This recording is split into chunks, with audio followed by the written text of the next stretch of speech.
Hello दोस्तों, आपका स्वागत है संपादकीय हिंदी डिक्टेशन में। इसी तरह के डेली नए और सबसे पहले वीडियो के लिए मेरे चैनल को लाइक करें, शेयर करें और सब्सक्राइब करें।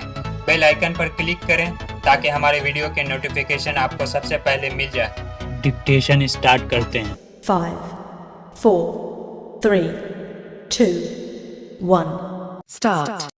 यह दुनिया इसलिए खूबसूरत है कि चारों तरफ दिखने वाले छोटे छोटे निजी हितों और चिंताओं के दायरे में सिमटे लोगों के साथ चलने वाले समाज में अक्सर ऐसा भी कोई उठ खड़ा होता है जो अपनी जिंदगी को समाज और संस्कार के कल्याण के लिए झोंक देता है। सुंदरलाल बहुगुणा एक उसी प्रकृति के शख्स थे जिन्होंने अमूमन हर बार ठीक वक्त पर दुनिया के भविष्य के लिहाज से असली मसलों की पहचान की और उनके हल के लिए अपनी सीमा में सब कुछ किया। अंदाजा इससे लगाया जा सकता है कि जिस उम्र में किसी बच्चे के पढ़ने लिखने या खेलने कूदने से उसका परिवार और समाज खुश होता है, उस दौर में उन्होंने राजनीति की दुनिया में अपना कदम रख दिया।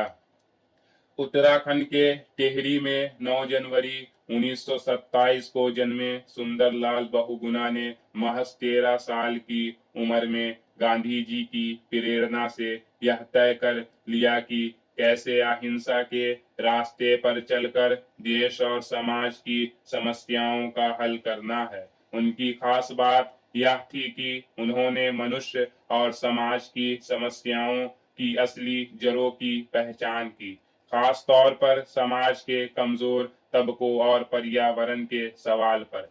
जहां बहुत सारे लोग पीछे हट जाते हैं, सुंदरलाल बहुगुणा ने इन सवालों को चुनौती की तरह लिया। अपनी राजनीतिक सक्रियता के शुरुआती दौर में ही उन्होंने दलितों से भेदभाव से लेकर शराब की संस्कृति के खिलाफ मोर्चा खोला, बालिकाओं को शिक्षा दिलाने के लिए ठोस दखल दिया। संभवतः अपने मूल लक्ष्यों की ओर बढ़ने के रास्ते में राजनीति उन्हें अपने अनुकूल नहीं लग रही थी, इसीलिए बाद में उन्होंने खुद को समाज और पर्यावरण के सवालों से जूझने के लिए समर्पित कर दिया।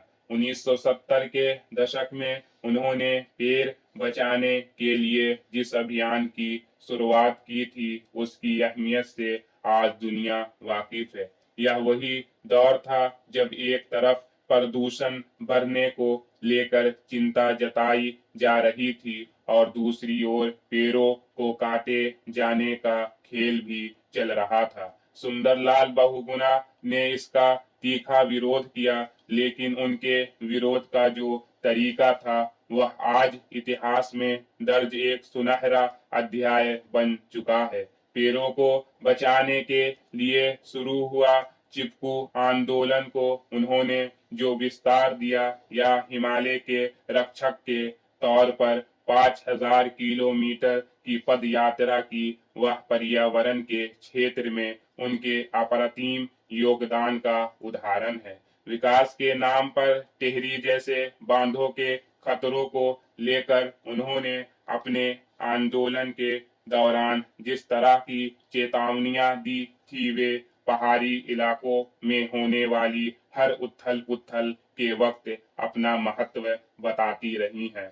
यूं गांधी जी की प्रेरणा से खुद को खड़ा करने वाले व्यक्ति की स्वाभाविक बनावट और गुनावट को बिना किसी अतिरिक्त मेहनत के समझा जा सकता है। ऐसा व्यक्ति निश्चित रूप से अपनी व्यक्तिगत चिंताओं की चार दीवारी से बाहर निकल चुका होता है और उसकी फिक्र में संसार का हित शामिल होता है। इस लिहाज से देखें तो सुंदरलाल बहुगुणा ने अपने आसपास की बदलती आबो हवा और भावी दुनिया पर पड़ने वाले उसके असर के मद्देनजर अपने जीवन का जो संघर्ष चुना, वह बेशक उन्हें महान शख्सियतों की श्रेणी में ला खड़ा करता है।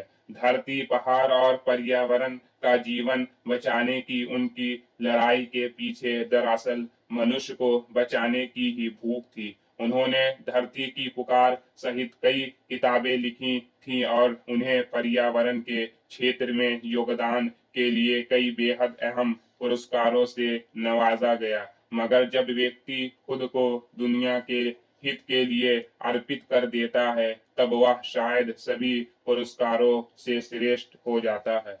Stop. Thanks for watching. Please like, share, or subscribe.